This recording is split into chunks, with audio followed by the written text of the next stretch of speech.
What's up, nerds, and welcome to the Nerd History Podcast, a proud part of the Love Thy Nerd Podcast Network and your home for celebrating the nostalgia that shaped nerd culture. Today, I'm Radio Matt, the Director of Content and Resources for Love Thy Nerd, and with me today and forevermore is my amazing bride, Deidra. Hi, I'm Deidra. How you doing? How are you? I can't hear your answer. What? We are the Nerd Historians, and today on the show, we are taking a look at the history of VeggieTales. VeggieTales. Is that all we can sing? Yes. Which released their first VHS. Don't say it. 31 years ago. Almost. December 21st, 1993. So it's almost the 31st anniversary. Wow. And while I wouldn't say it's still going strong, it is still going. Unfortunately. We'll talk about that. We're going to talk about every era, good and bad. We're going to go through some of our favorites as well. Before we get into that, couple notes. Number one, sorry. The original plan, as teased by our last episode that you got to see, was that the next episode, we were going to be talking about the nerd history of the death of Superman and the whole Doomsday versus Superman thing, and talking about the original comic and then how it's been adapted multiple times in several different forms and several different mediums. And we recorded that episode, and it was a great episode. I loved it. It was one of my favorites. We talked more than an hour.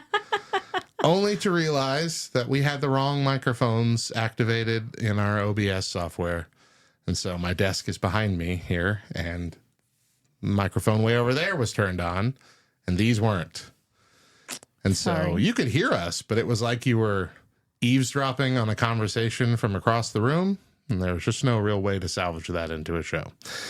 So very bummed about that. And there was so much like discussion and stuff that you didn't know and new things that we couldn't just, all right, let's record it again. Because it wouldn't have been genuine. We're going to have to come at it from a whole different angle. So we are going to do that episode just a year from now. So you're going to make them wait a whole year. Sorry. Don't tell you. Once the wife's forgotten everything. Once you've forgotten everything. And you know what? I'm actually probably just take a week. I'm a little bit glad we didn't. Because in the time since we recorded, the story has furthered on Superman and Lois. Oh. And you like it a little more? Okay. To even better. All right. And we also missed, there were apparently 2 cartoon adaptations. Oh. And I didn't know about the second one. Well, now you did. So it'll be even bigger and even better next year. So hang on for that. Before we get into the show, 2 more things. One, this is our season 2 finale. Hey. Woohoo! Two of thems. And also, this is being aired first as part of the Love Thy Nerd Giving Tuesday live stream.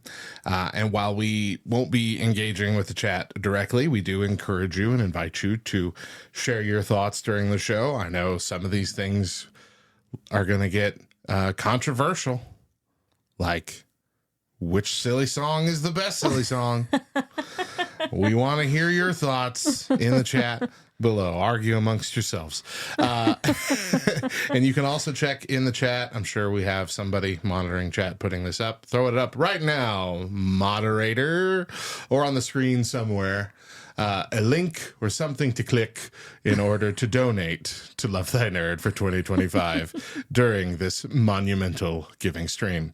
And if you are watching or listening to this after the Giving Tuesday live stream, you can find the giving link in the description or on the post at lovethynerd.com. Now, if you like to talk to tomatoes, if a squash can make you smile, if you like to waltz with potatoes, not many potatoes on the show. No.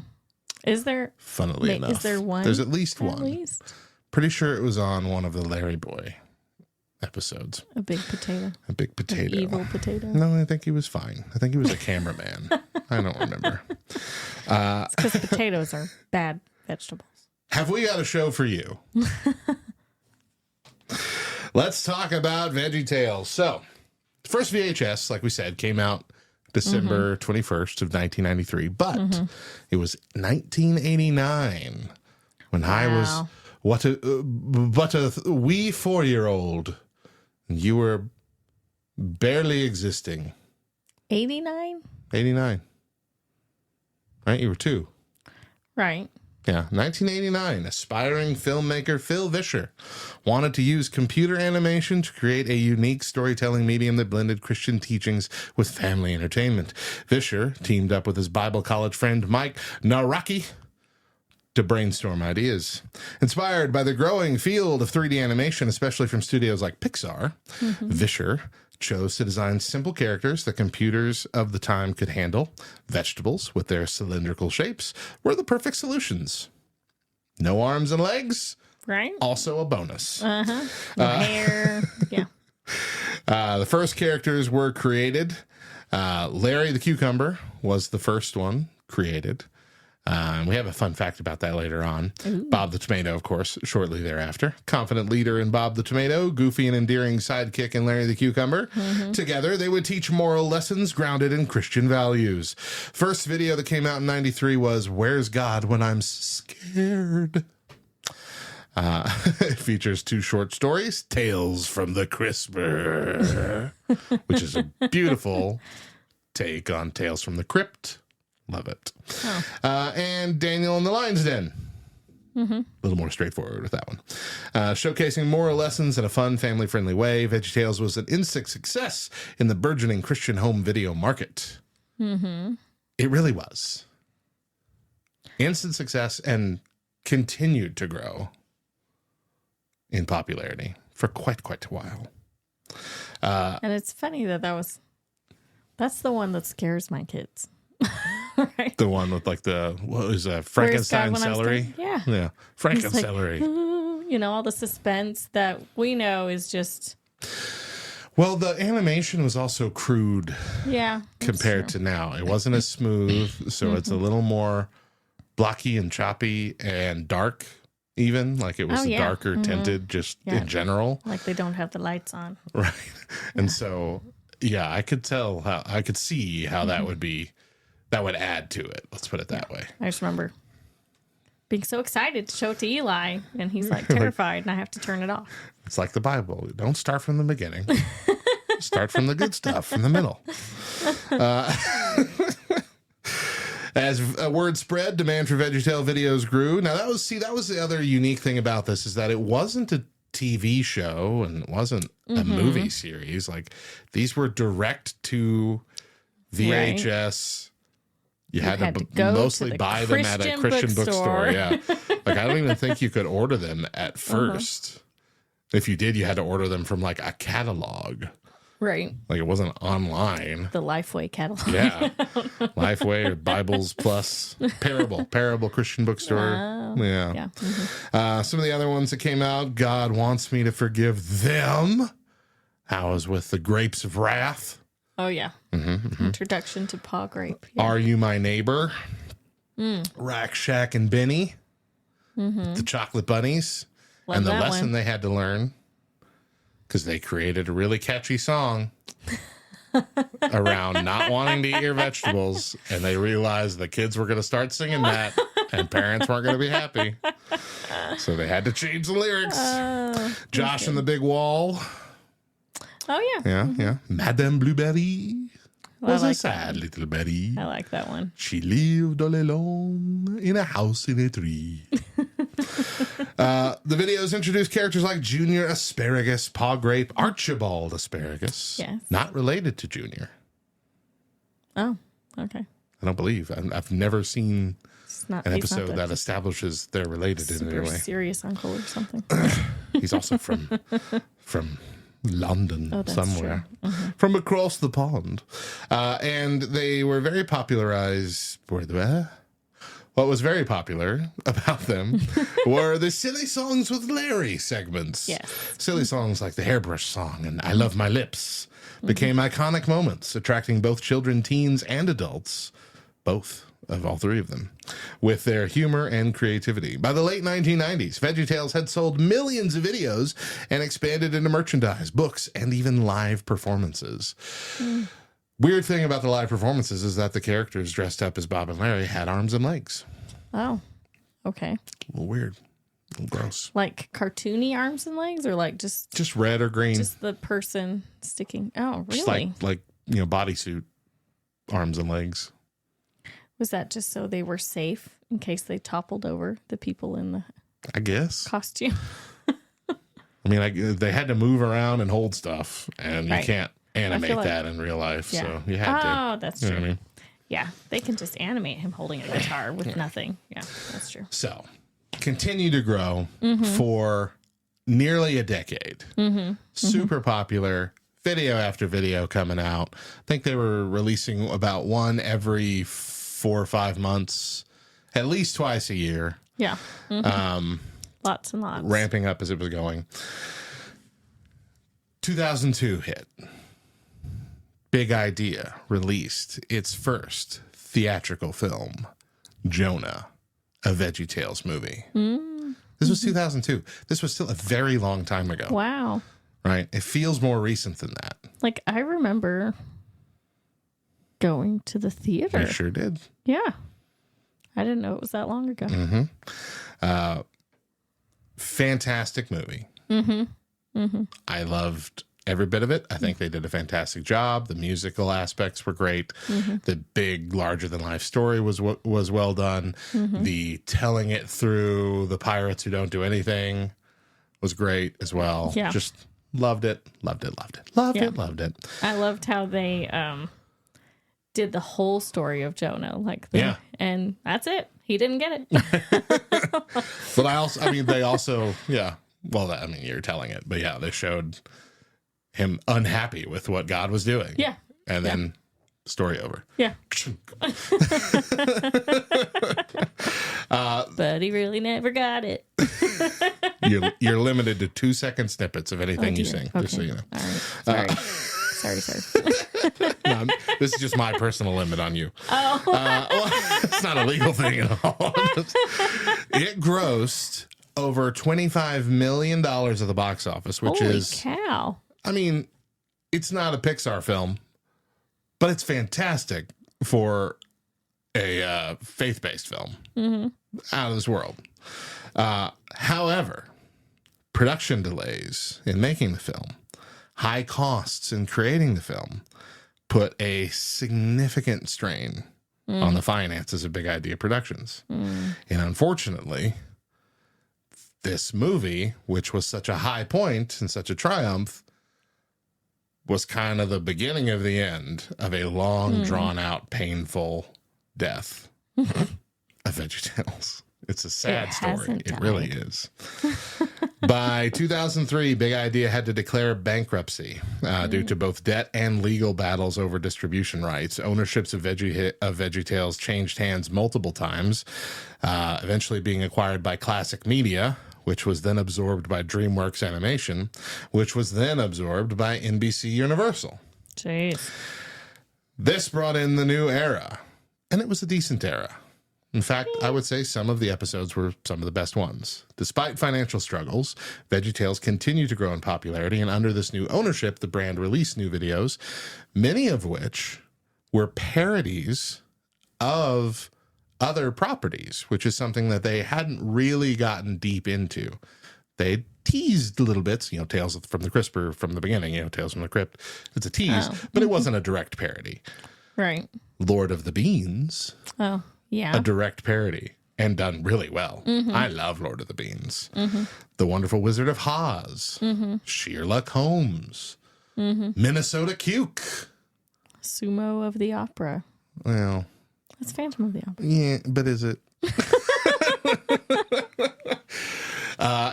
So these started coming out, and then in 2008, a second VeggieTales movie, The Pirates Who Don't Do Anything, which was a fun movie. It wasn't as good as Jonah. It oddly featured several of the same main characters and had no connection to the first movie. which I don't like. It bugs me to this day. I'm trying to remember what that movie was about. It was kind of like their origin story because they were working in a medieval cafe, and then they won a trip to Mr. Twisty's Cheese Doodle World or something like that, and just they came upon so many. It was one of those travel movies where things go awry at every turn. Oh, okay. Essentially, there was a rock lobster. So in 2006, VeggieTales began airing on NBC's Saturday morning lineup, which was cool because that was like VeggieTales in the main children's block, Saturday morning cartoons. Made its transition from home video to broadcast television for the first time. However, controversy arose when NBC decided that they were going to take all of the overtly religious stuff out of it, sparking debates about censorship, the integrity of the franchise's mission, all of that. And the problem with this and subsequent issues is that people heaped a lot of the blame and the scorn on Phil Vischer and Mike Nawrocki when they really no longer owned it and had no say in what was happening. Right. They were participating or trying to, but in the end, what was done with the property wasn't up to them. And that's got to be hard. Yeah. Yeah. Real hard to see something you created, that you birthed, that you bled for years, for a decade or more. Now someone else runs it and they get to make all the decisions. And you just got to be the dancing puppet. Put your voice in here, guy. Yeah, that sucks. Yeah.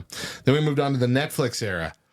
In 2015, VeggieTales partnered with Netflix to create two series. First, it was VeggieTales in the House, followed by VeggieTales in the City. And while these shows featured redesigned characters that were aimed at younger audiences, most fans criticized them for both looking ugly and deviating from the original spirit of the series way too much. Look, didn't they have a piece of bacon? We'll get to it. Okay.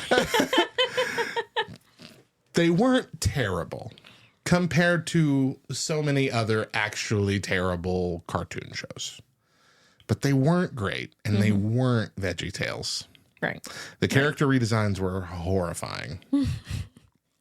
And they did release like one home video, one direct-to-video DVD normal show, Noah's Ark, with the redesigned characters. Oh, yeah. And Wayne Brady was on it. Wayne Brady was the main character, the special character in it, and he sang and like, hey, cool. I didn't think they looked that weird in that one. It's fine. It was there to help get you used to it. It didn't work though. They did add a strip of Bacon Bill, who wore a newspaper captain's hat.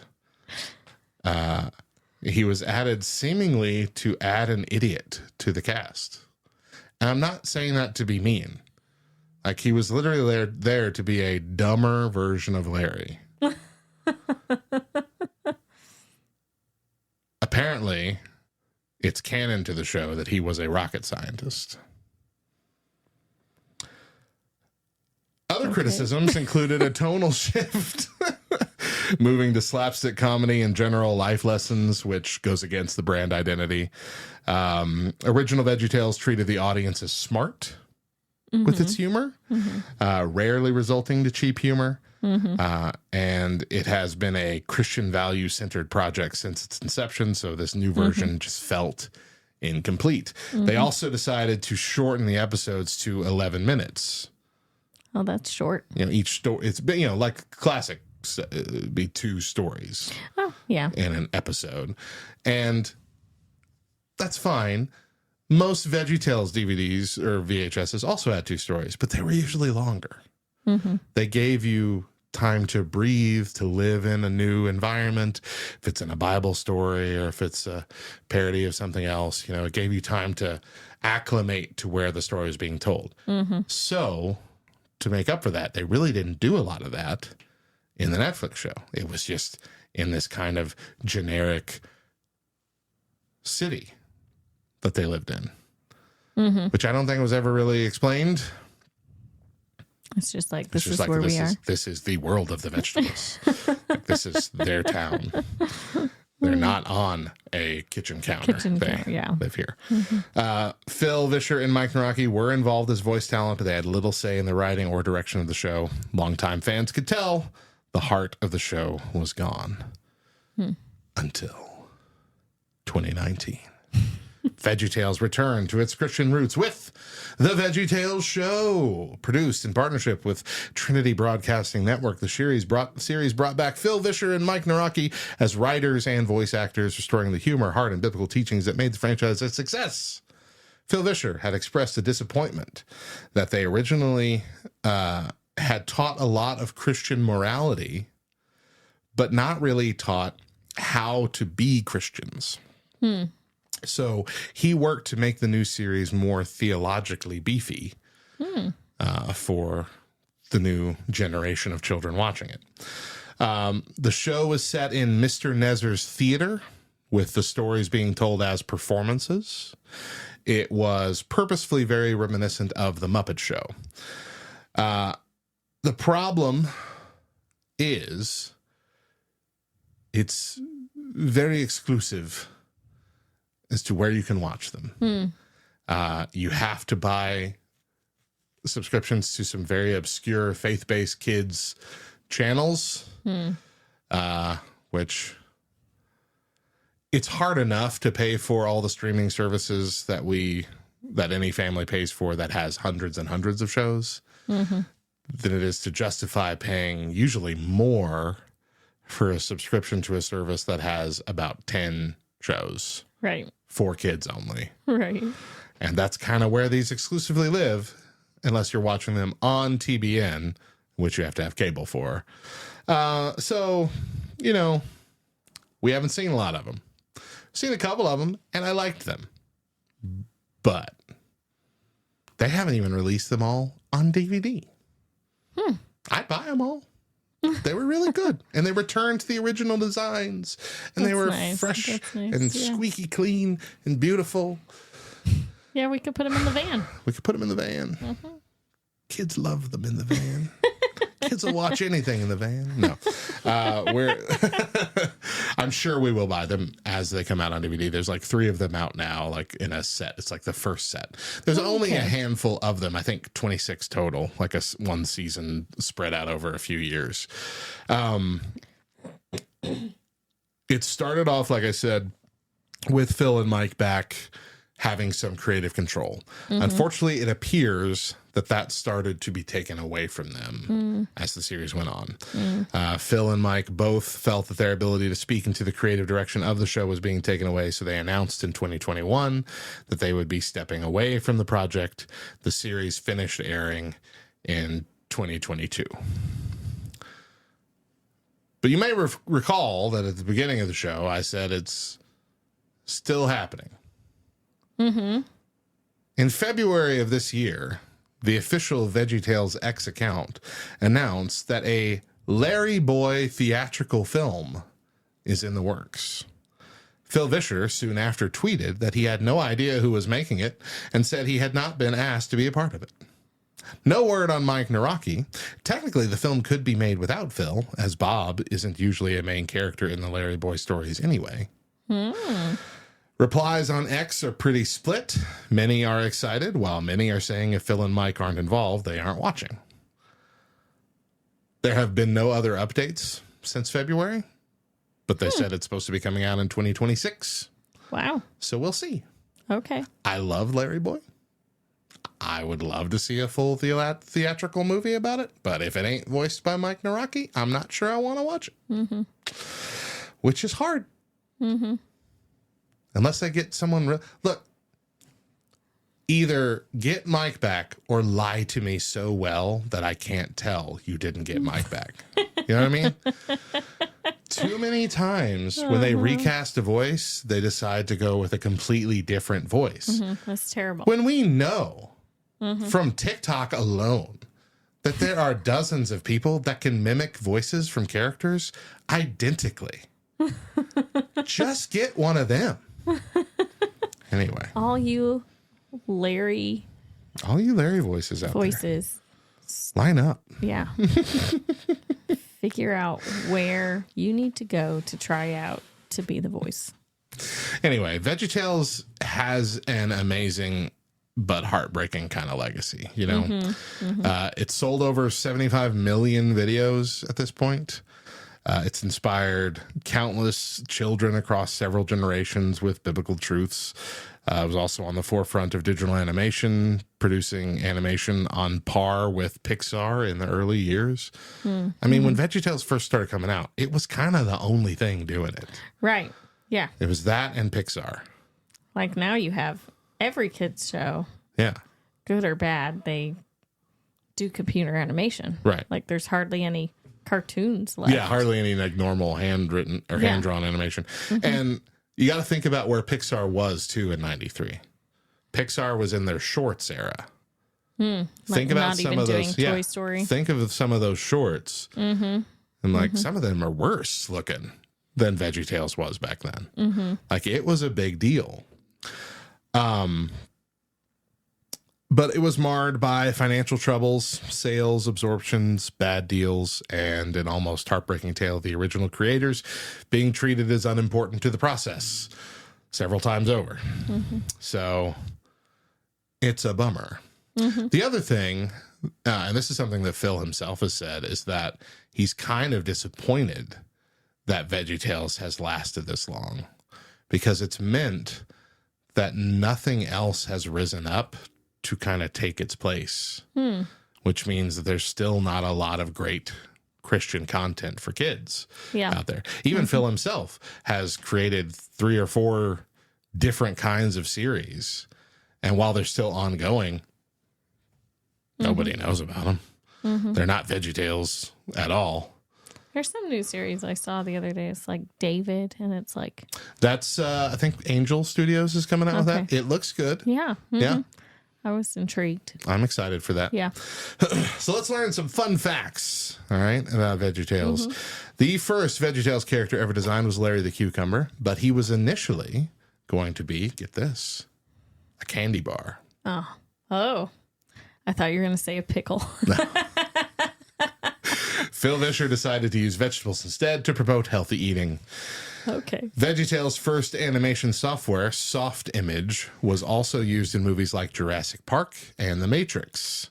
This made VeggieTales groundbreaking for direct-to-video animation. Yeah. The Pirates Who Don't Do Anything, first introduced in Larry's Lagoon in 1995, were inspired by the creator's love for Monty Python-style humor. Okay. The Hairbrush song, which was the first... Silly song. Almost didn't make it into the show. It was a last-minute addition when the creators realized the first video needed a bit more comedic content. And Phil Vischer was not really a fan of the silly songs that they started doing, thinking that they detracted from the show. But when fans started saying it's some of their favorite stuff, he said, all right, well, let's keep them in then. Wow. And I'm glad he did. Yeah. Because that's one of the... Yeah. more iconic things. The characters don't have arms or legs, but animators went to great lengths to make their floating movements, of holding things, very believable, which created a unique challenge in character design, but showcased just how talented those artists were. All right, this one's fun. Back as the production of Jonah was wrapping up, Phil began working on a VeggieTales origin story movie that was going to be Toy Story-esque. It would have featured humans, just like Toy Story did. Oh, weird. Who could talk to veggies, with Larry even renting an apartment in the side table drawer of some human dude's bedroom. It would talk about how, while rare, vegetables have talked to humans for centuries. It would have featured things like hieroglyphics of a pharaoh talking with a leek. Phil said in 2016 that he has the completed screenplay on his computer, but he cannot release it because it's technically owned by NBC Universal. Wow. So people can't read it. That honestly sounds terrible.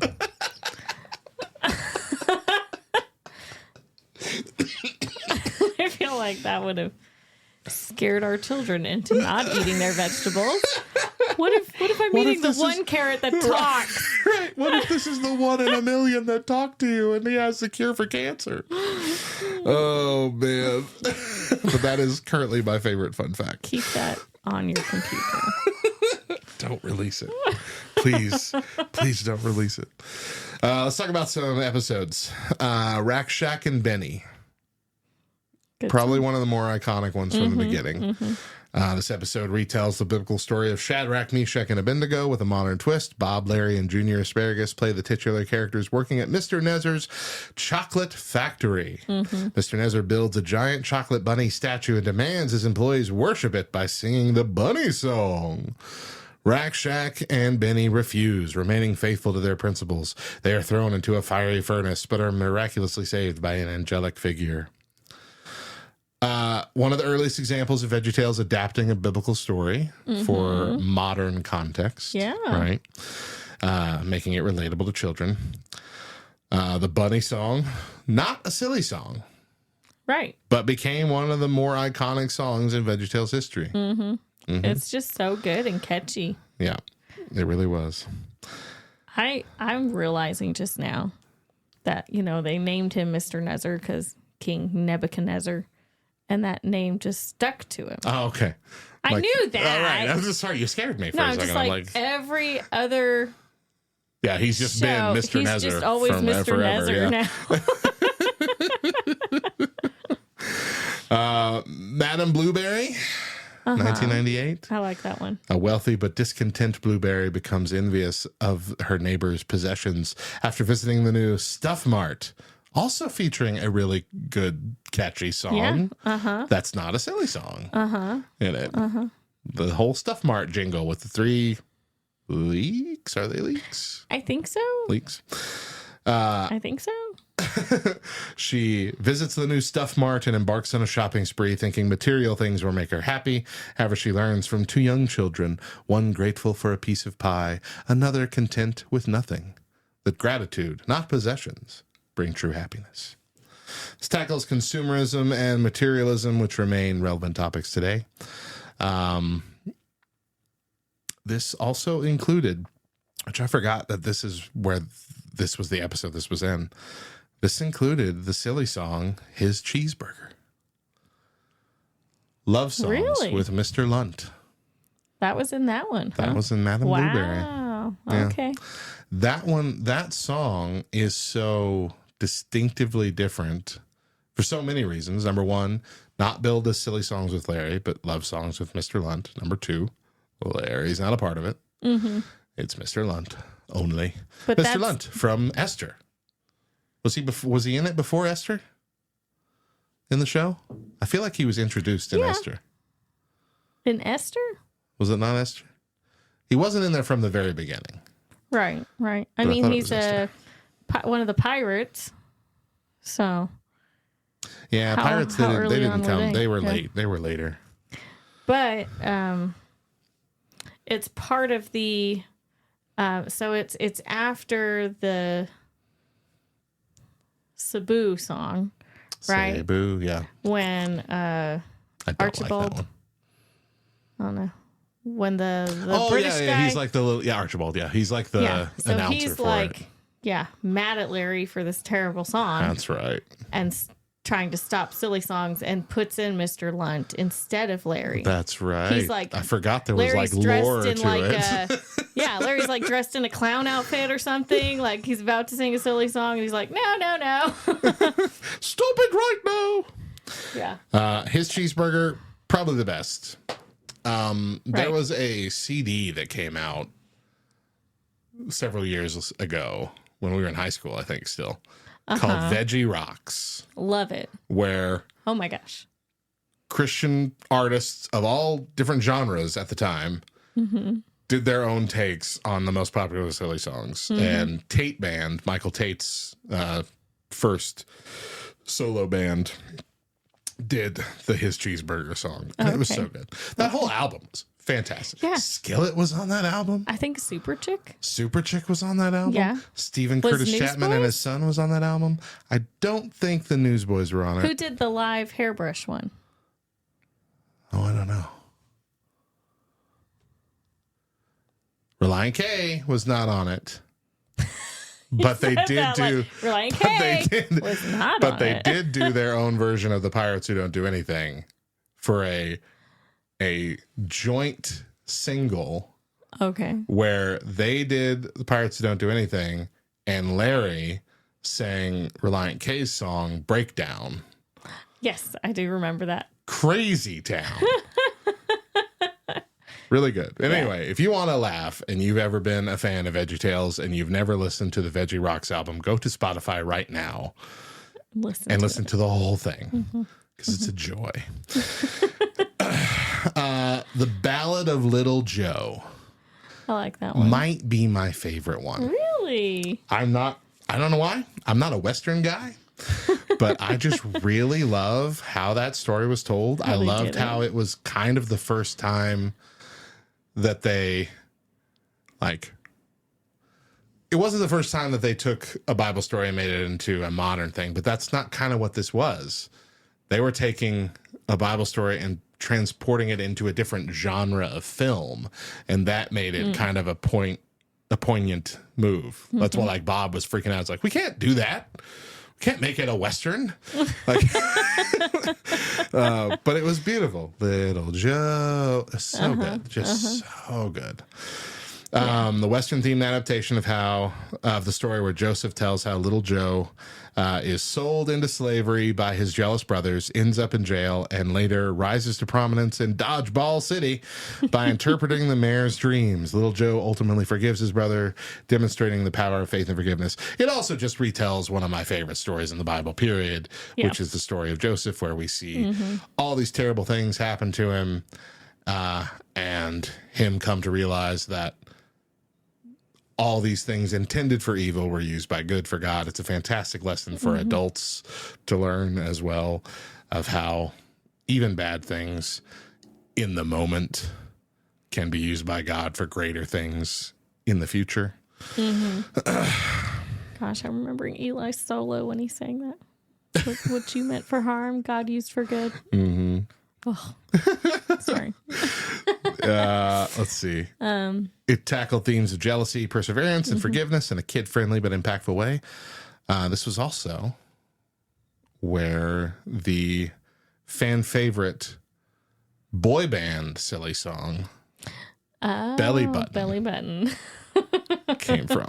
The Boys in the Sink silly song, which I love. I just like their like poses they do every now and then. Featuring the rap by the Caterpillar dude, Khalil, from the movie. Yeah, I believe his first appearance after the movie, after think Jonah. so. Yeah. Unless he was. My mother was There's a caterpillar. My father was a worm. But I'm okay with that now.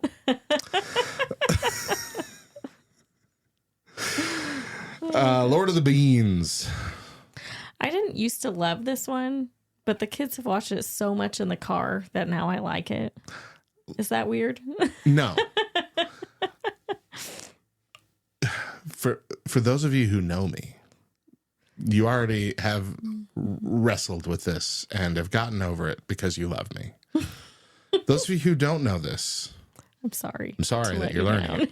I do not like the Lord of the Rings movies. I cannot get through them without falling asleep. I have never fully seen the Two Towers. I tried 3 different times. I fell asleep all 3 times. Sorry. I loved Lord of the Beans. I know enough about, I've seen it. I've seen Lord of the Rings and the whole, I know the story. And I think it's told so much better in Lord of the Beans. I love the sporks. The sporks is great. Sporks is great. How All one the of the different little elves ends things. up being like Cookie elves, Keebler elves. Yeah. Yep, it's parody of Lord of the Rings. This episode follows Toto Baggy Pants, played by Junior Asparagus, as he embarks on a quest to discover the purpose of his gift, a magical bean. Along the way, he learns to use his gift for good of others rather than for selfish reasons. It showcases impressive animation and memorable characters like Randolph and Lego Lamb. Lego Lamb. Instead of Legolas, it's Lego Lamb. Who Leg was of that Lamb. one? The elf. The archer. Oh, okay. Come on. I don't even like the series.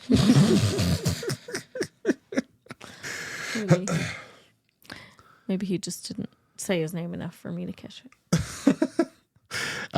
It was very well done. It was also very long, which I Yeah. guess it had to be. But it was one of the longer, How long is Lord of the Rings? right, 14 hours if you buy the extended cuts. Oh.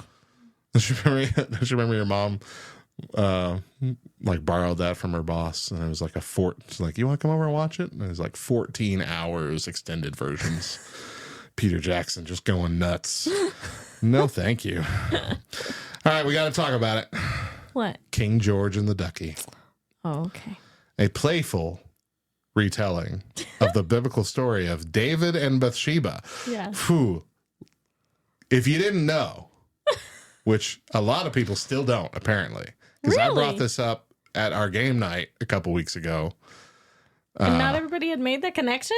One of the cards in Sunday School Answers is retelling the story of David and Bathsheba with rubber duckies or something like that. And they're like, what is that? I'm like, that's King George and the Ducky from VeggieTales. You're like, that's what that's about? Yeah, it's about adultery and murder. But I do like that they made sure, like, it is kind of like a parody to that story. They didn't play them as their actual characters because they Right. couldn't. It wasn't King David. Right. It wasn't Well, and Junior, the one that Uriah didn't die. right. Yes. He just got pie He madness. got pied, and then everything was fine at the end. True. Which is how you should tell a kid's story. You should not just have him be dead. But yeah. Got jokes, and they're all going to be inappropriate, so I'm not going to say them. Okay. Like 3 very inappropriate jokes connecting these two just things. Shut your mouth.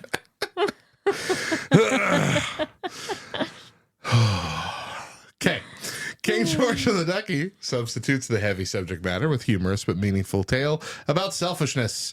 King George is a pampered monarch who spends his days taking luxury bubble baths and playing with his beloved rubber ducky. However, he becomes envious of Thomas the shepherd's duck and decides he must have it. King George devises a plan to take the duck for himself, sending Thomas off to the Pie Wars. After getting what he wants, King George is confronted by Melvin the Wise, played by Paul Grape, who uses a parable to show him the harm of his selfishness and what it has caused. Overcome with guilt, King George repents and makes things right by returning the duck to Thomas and asking for forgiveness. Way different than the original story. Mm-hmm. Mm-hmm. Mm-hmm. I still remember like watching a documentary about Phil Vischer talking about how they were going about this. You're like, do we even want to do this? Like, is there a way to do this? But they did it. They pulled it out. They did. That's very good. Okay, Larry Boy and the Fib from Outer Space. The first one. Yeah. That weird little little guy. And he turns into a And the big more old- the fibs go, the bigger he becomes. Because that's what happens when you lie. Uh-huh. It snowballs. This was Larry Boy's debut episode. Larry Boy being a plunger-eared, purple-clad superhero that is inspired largely by Batman, sometimes a little by Spider-Man. It's a small lie about breaking Junior's dad's prize collectible plate with a fantastic song. Yes. Yes. It's Laura's I fault love- she broke the plate. I tried to stop her. She said she had to demonstrate her apple chopper. Now, the apple chopper worked just great, but it chopped right through the bowling plate. Sora's fault. She broke the plate. It's true. That's the tale that I have to tell to you. Can't sing it because of content.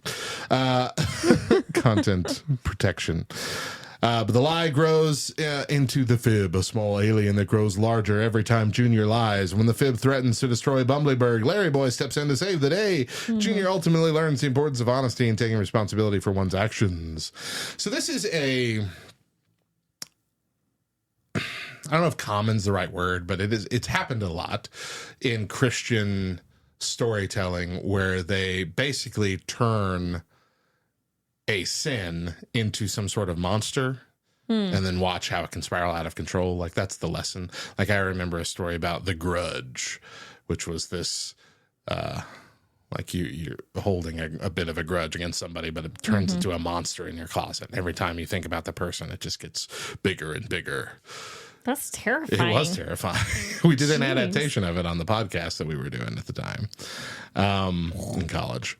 But yeah, like that is it's a good metaphor story element to use when it comes to these things that spiral out of control and just grow unless you just head them off. Apologize, forgive, whatever the thing needs to be done. Because otherwise it's just going to overtake you. So I liked the lesson. I really did. Me too.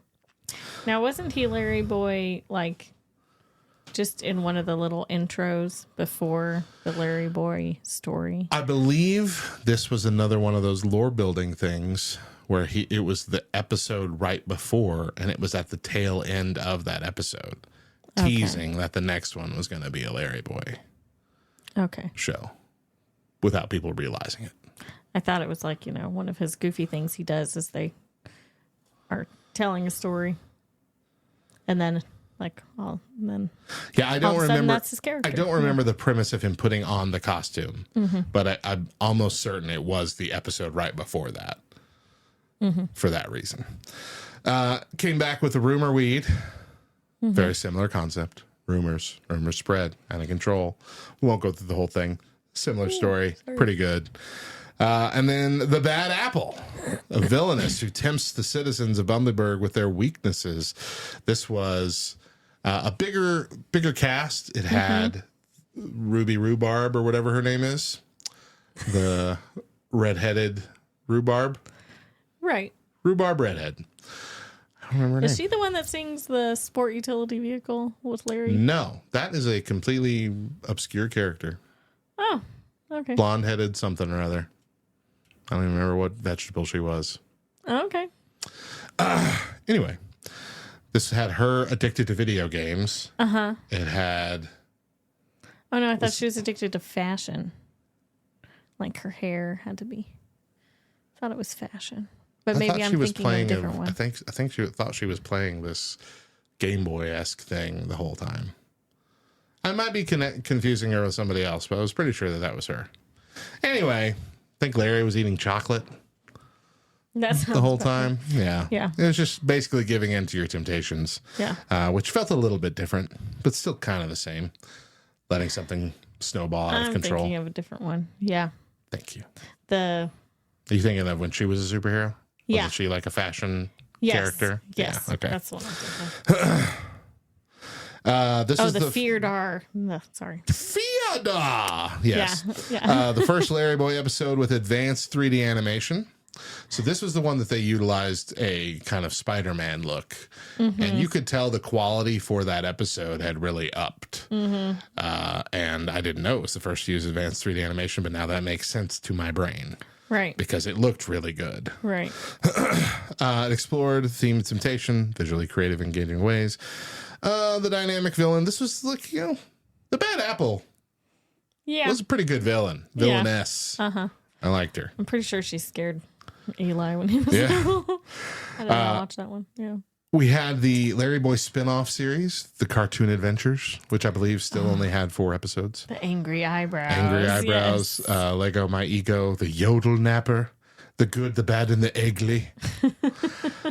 These were geared towards younger audiences. These were kind of set in an actual world, like Larry Boy's world, and all the other characters had specific roles that were different, and there were different characters too in certain areas. It was neat. I liked it. It was animated though, 2D animation. Right. It was fun. And then they made a video game, like a console video game. Larry Boy. I don't remember which one of the shows or episodes I feel like it was. I played it. We had it for the Game Boy Advance. Game Boy Advance. It was not a bad puzzle platformer. Like I don't know how I know the I think it was GameCube version was a completely different game, but the Game Boy Advance version was really good. I liked it. I played through it several times. It was short, but it was good. Then we moved into the League of Incredible Vegetables. Bumped it up. Avengers, Avengers ruined everything. So we have to have teams now. Had to do it. Yep. Larry Boy was the fearless leader. Thingamabob, which was Bob the Tomato with a utility belt that could have like arms and other things pop out. Escape, which was Mr. Lunt, who was like an escape artist. He could always find his way out of things. Escape. Ricochet, which is Junior Asparagus, the youngest hero with incredible speed and agility. The first one was about him becoming first one was about joining and his fear over he needed to overcome his fear. And Dr. Flurry freezes the league with fear and his little penguin friends. It's cool. I liked it. I like the upping the ante of the superhero thing. And now I believe there are more episodes of either Larry Boy or the League amongst the new episodes from TBN the partnership. Not out for me to see anywhere. So we'll see. All right. One day. Cool. One day we'll see. All right. Now it's the time that you've all been waiting for. Are you going to quiz me? No. I'm not going to quiz you. I'm not going to ruin it. All right. Timers on the clock. Here we go. What are you doing? No, we're going to talk about silly songs, man. Oh, okay. Thing that everyone's here for. When you're talking about VeggieTales, you're talking about silly songs. Did you know that everyone's got a water buffalo? I hate it. I hate that. I hate it. It's the first song, and I hate that song. Super Chick did that song on the album. Yes, they did. Everybody got a water buffalo. They did a really good job. They made me like the song. I like their version of the song because they have their bandmates freaking out the way Archibald does. You can't say everybody has a water buffalo. Everyone does not have a water buffalo. Where's my water buffalo? So I believe I said the hairbrush song was the first one earlier, and I guess it was not. Okay. But that was the first one. The next one was the hairbrush song from Are You My Neighbor? I liked that one, but I feel like it was overexposed. Too many people are like, that's the best one ever. I'm like, it's not though. Was it voted number one on their silliness? I feel like it was. I feel like it was voted on the original top 10 countdown. There have been so many silly song countdown things ever since. Right. Dance of the Cucumber. I hate that one. I like that one. I hate it. Mila Papino. But then, Love My Lips. Yes. That's a classic. That's the one that Stephen Curtis Chapman and his son did. Okay. I Love My Lips. It's so good on that album. It's such a good version.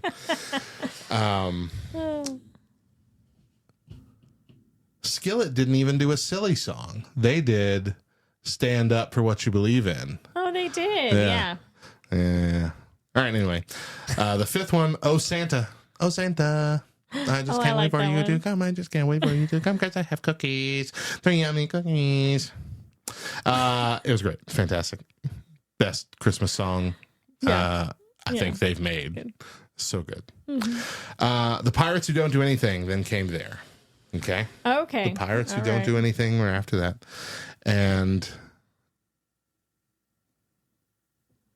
iconic. I mean, it became, it was a throwaway gag video. and it became recurring. They were the hosts of the countdown for the silly song. Right. They were heavily featured characters in the Jonah movie, the main characters in the second movie. Like, crazy. big deal. Came from a silly song. Big deal. And the silliness of Larry not knowing what pirates do. I've never painted daisies on a big red rubber ball. Song of the Cebu. Yeah, it's not my favorite either. Hate it. Yeah. I don't just not like it. I hate it. His cheeseburger, though, back up. Back up. Oh, I know that entire song by heart. I could sing it out right now, but I won't. Then an underrated one, but I think a good one. The Yodeling Veterinarian of the Alps. Oh, yeah. I like that one. So good. Okay. When it comes to the love songs, which the love songs are some of the best songs in the silly songs, and there's more than you think there are. Because you think just his cheeseburger. But next up, Barbara Manatee. Okay. Yeah. Oh, I was like, you better be talking about Endangered Barbara Love. Yeah. Barbara Manatee. Just watching a little TV, Bob. Bob. Larry's High Silk Hat. Yeah. Yeah. A great big squash just sat upon my hat. And that was on Lyle the Kindly Viking, which I think was an underrated one. I really liked Lyle the Kindly Viking. That was a nice episode. Didn't seem like it was retelling any other story. It seemed like an original story. Is it What's Up with Love? Yeah. What's up with love? Pretty good. Okay. Throwaway. Because I'm not even sure this counts. Because it wasn't a silly song in an episode. It was a throwaway bonus track on the Ultimate Silly Song Countdown. Do the Mushu. Oh, yeah. Yeah. That's not my favorite. Belly Button. Talked about that. Really good. Yeah. R&B. White boy R&B groups. Doing the Belly Button song. Yeah. All right. Snoodle's Tale, which was the Dr. Seuss. Dr. Seuss-esque. Also kind of gave vibes of the Max Lucado book about the puppets with the dots and stars. I don't remember what the book was called. The Wimmicks. The Wimmicks, yeah. But it was like... You Are Special? I don't know what it's called, but you know what I'm talking about. Very similar story to that. Because he goes and sees the creator of the Snoodles or whatever. I've read this book so long. Yeah. So many times, and I don't know the title of it. Anyway, good story. Good kind of obscure episode of VeggieTales. But also featured an underrated gem in Sport Utility Vehicle. Yeah, I love that song. So fun. It's fun to sing. Yeah. Cruising the 7-Eleven for a bag of Frito-Lay. Oh, so good. You didn't know we were going to be singing at you this whole episode, did you? I can't do it because I've been sick, but you know. Yeah. Sumer of the Opera, which was a Take It or Leave It episode for me. Also came with a Take It or Leave It silly song in Schoolhouse Polka. It was fine. Yeah. It was weird. It was weird and it was short. It was like a very short one. It was fine. Duke and the Great Pie War came with the Blues with Larry, where Larry sang the blues. Oh, I like that one. Yeah. And he's got the It was poodle. weird. Yeah. It was weird. It was fun. But one of my favorites, I think, is also an underrated gem, and it's a love song again. Okay. It came on Minnesota Cuke and the Search for Samson's Hairbrush. Pizza Angel. Oh, yeah. A 50s style, like it's like those heartbreak songs, you know, where like they're a couple and then the guy speeds off in his, hot rod or whatever and crashes at lookout point and now he's gone. It's that kind of vibe. It was a weird style of song they did back then. It was just all about, they were telling that movie in every song, I sing that a lot to Johnny. Pizza Angel. I say, Johnny Angel, please come to me if I need him to come to me. Anyway, very good song. Very good song. Lord of the Beans was My Baby Elf. Was this a Elvis style? Yes. I don't remember it all that well. We'll see. I've listened to it in the car several times now. Yeah, it's another love song. Because it's I want my Is that the lyrics? He's like talking about his gal elf, and he's got his elf ears on. And then the other guy like bursts in at the end and says, "You're not an elf, you're an elvish impersonator." But he's like talking this all smooth song, and then she said to me, and it's like this lady that comes in and she's just like yelling at him like it was really weird. Sherlock Holmes and the Golden Ruler had a gated community. Oh, I like the that one too. Gated community is where we want to be. I like that one because it's got the two-parter thing. Yeah, it was like He wants his ball. Yeah. Gideon Tuba Warrior. Pretty good episode overall as well. Weird retelling of the Gideon story. But it had Lance the Turtle, the French Peas silly song. Lance the Turtle, aloha Lance. Oh, the Hawaiian one. Wow. Yeah, remember that one? Forgot about that one. Mo and the Big Exit had A Mess Down in Egypt. I don't remember. Mo and the Big Exit was kind of like the sequel to Little Joe. I don't remember the silly song, A Mess Down in Egypt. Mess Down in Egypt. Yeah, not ringing any bells. I feel like Pa Grape was maybe. Pa Grape was Moses, but I don't remember it. The Wonderful Wizard of Oz. Pa Grape wasn't. Pa Grape was Moses and Mo and the Big Exit. No. 100% he was. No, it was Mo, a descendant of Joe. And You're going to make me Google in the middle of the show. Guy. It's Larry. Mo and the Big Exit. Darn it, you're right. I guess I'm remembering the silly song then. I think so. Wow. Mo and the Big Exit silly song. Wow. My brain. In your face. Ladies and gentlemen, it's not often. It's not. That I'm right about things. So why did I Google it? Pretty great. Moving on. The Wonderful Wizard of Oz had the monkey song. Oh. If it doesn't have a tail, it's not a monkey. Even if it's got a monkey kind of shape. If it doesn't have a tail, it's not a monkey. If it doesn't have a tail, it's not a monkey. It's an ape.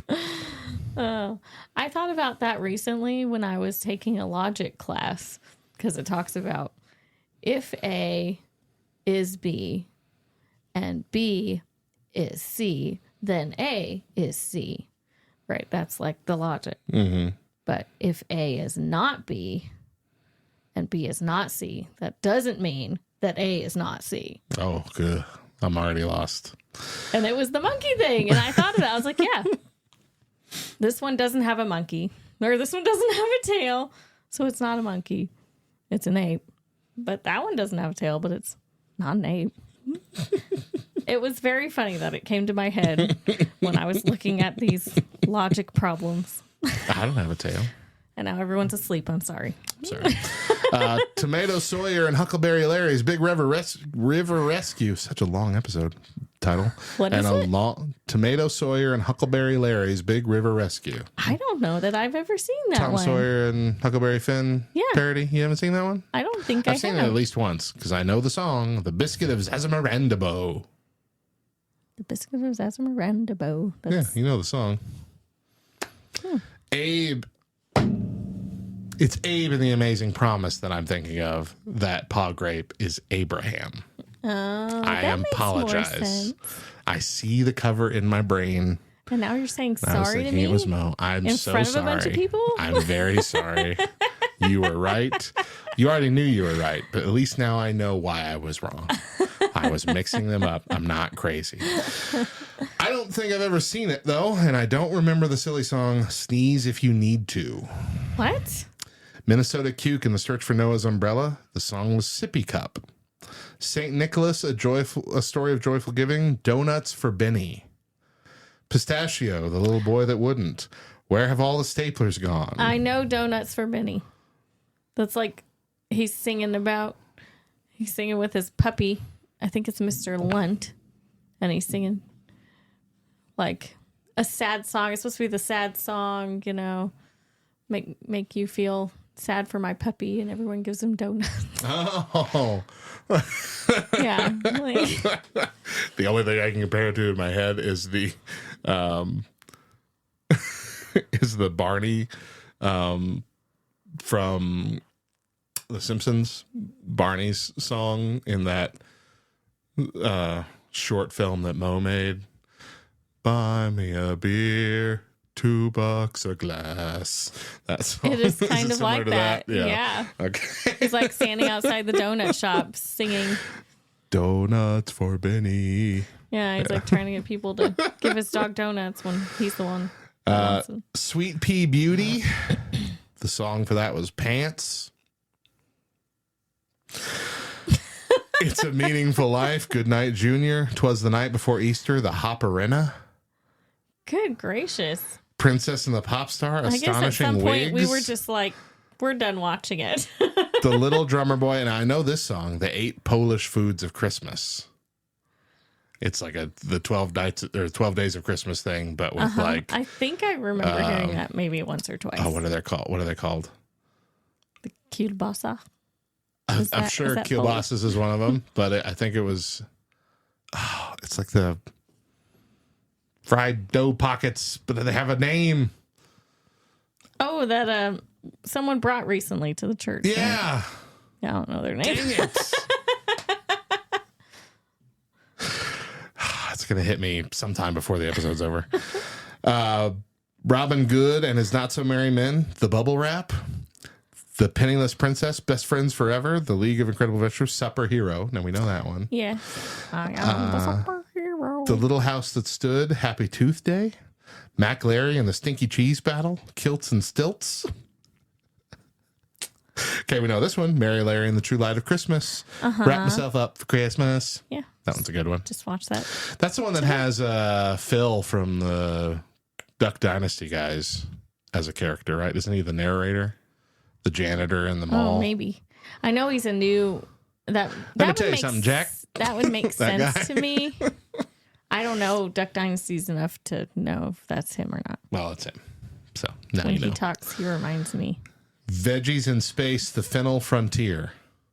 This was the more recent Star Trek. They did like a bit of a Star Trek parody The friend one, right? way early on, yeah. But this was like a full-on Star Trek parody, and it even had an appearance of Archibald Asparagus as Doctor Who, as the Doctor. Just briefly. That's funny. Didn't make any sense. And what was so funny about it is that I called it. It was when we had gotten into Doctor Who, and they were like, this doctor was winding down. We're about to have a new doctor. And I posted all these memes that I made of Archibald Asparagus for the next Doctor Who. Like, you know, like it was the campaign. And then they freaking did it Wow. in the show. I bet And they I was saw so one of your happy. memes. If they did, I want to know. Tell me. The song for that was Asteroid Cowboys. I vaguely have a memory of it, but I don't remember how it goes. I remember it, and I remember not liking it. Celery Night Fever had Perfect Puppy. Beauty and the Beat had Mac and Cheese. Noah's Ark had My Golden Egg. A lot of these later ones just, they aren't going to hit. Truth is, those early ones were great. I love my lips. There were more in the VeggieTales show era. Jeez. But again, Haven't seen most of them, so couldn't tell you. What do you think of VeggieTales as a whole, babe? I really liked it when I was a teenager. Right, because we weren't even, like, we were kids when they first came out, but we weren't kids when they became popular. Right. Like, they became popular while we were, like, in the back half of being youth at the church. Right. And so they were showing them in the children's classrooms at church, and we would sneak in and watch them with them. Like, I remember that. I remember us enjoying it. Yeah. Yes. And we watched them. We watched them throughout high school. We would buy them as they would come out. We would rent them. Both from church libraries and like Blockbuster or Hollywood Video. Like it would be an event for long into our adulthood. New VeggieTales just dropped. We got to go see it. Right. And I was so excited for the Netflix thing because Netflix had made a lot of cool stuff. And they were really getting into making cool stuff at that point. And I'm like, this is going to be awesome. And then it was garbage. I was very disappointed. Yeah. We were like, this is going to be our kids' VeggieTales, right? What they grew up with. But No. We just give them the original. That's when I was doing parody songs. I made a parody song about how horrible the Netflix VeggieTales were. I just know that you hate Laura Carrot. Laura Carrot. Man, I wouldn't care if she fell into a grater. I did a meme on that too. One of those, thank you for every, not you, thing you've given me, or whatever. Here's with Laura Carrot in the middle. Forget Laura Carrot. Ever since it was Jonah the VeggieTales movie. Where she was waving that freaking ticket in the face. Like, that's what you get. We wouldn't be in this mess, Laura. That's what you get, Laura. I would have let you take the blame for the plate. All right. All right.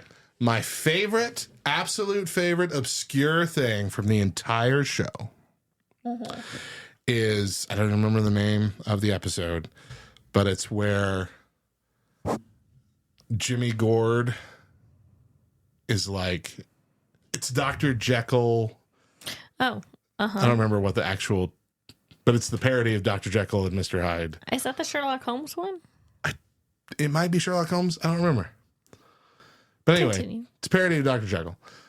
Mr. Sly is what he turns into, and he like dances. He like has an afro and thing, and he's just like dancing in the middle of the street.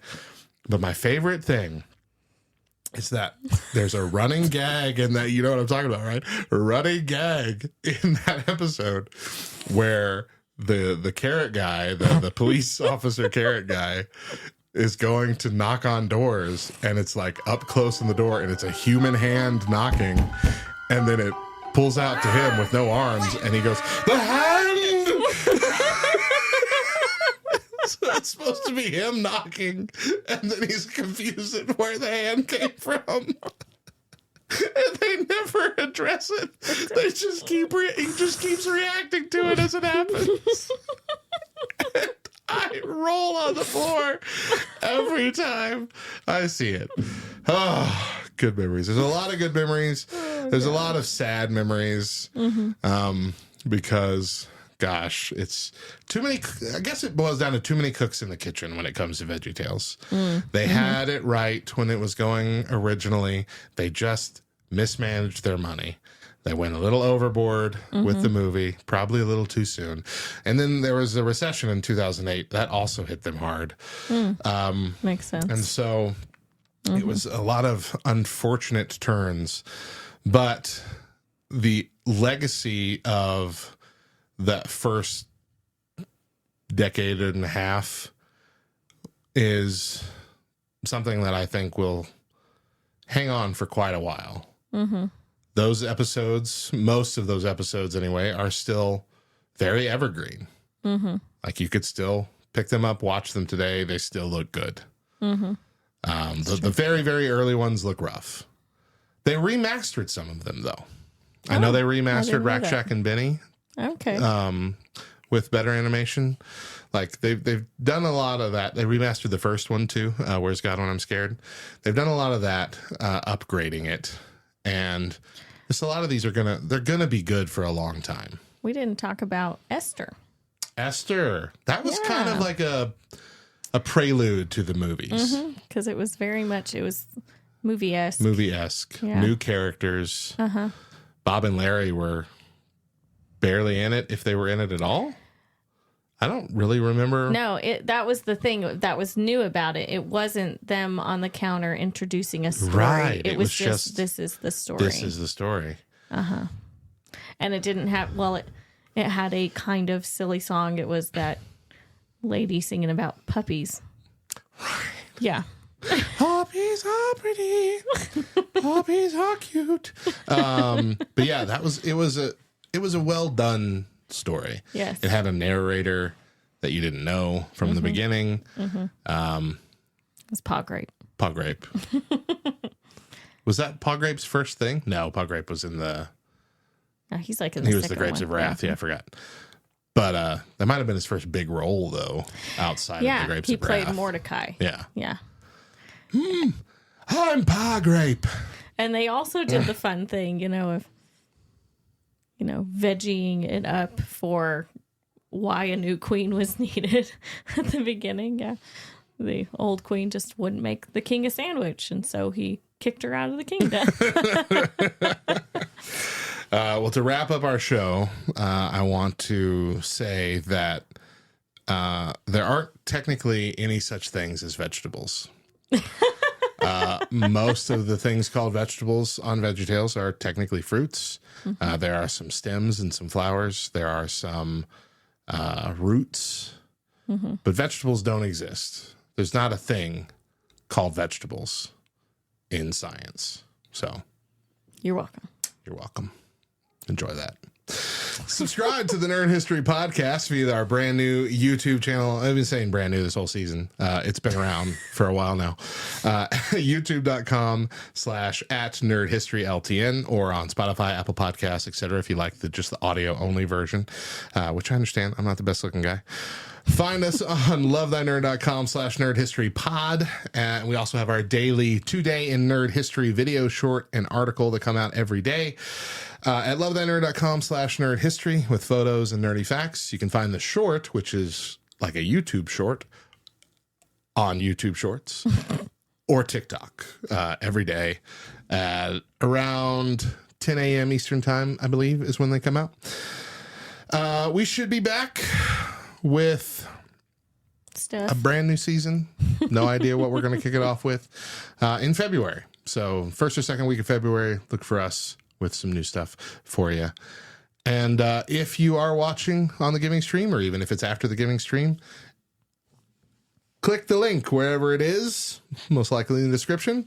Donate if you can to help LTN in 2025 with all the things that we do, of which there are so many, much more than just goofy podcast content. We have a lot of real kingdom building work out there that needs your support. So help us out if you can.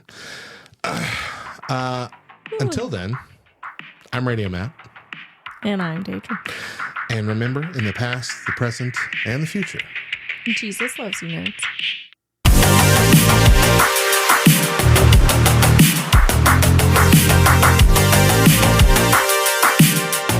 10 years after I turned 8, got my lips stuck in a gate. My friends all laughed, and I just stood there until the fire department came and broke the lock with a crowbar and had to spend the next 6 weeks in lip rehab. The kid named Oscar got stung by a bee right on the lip, and we couldn't even talk to each other until the 6th week because both our lips were so swollen. And when he did start speaking, he just spoke Polish, and I only knew like 3 words of Polish. Now I know 4 because Oscar taught me the word for lip. Usta.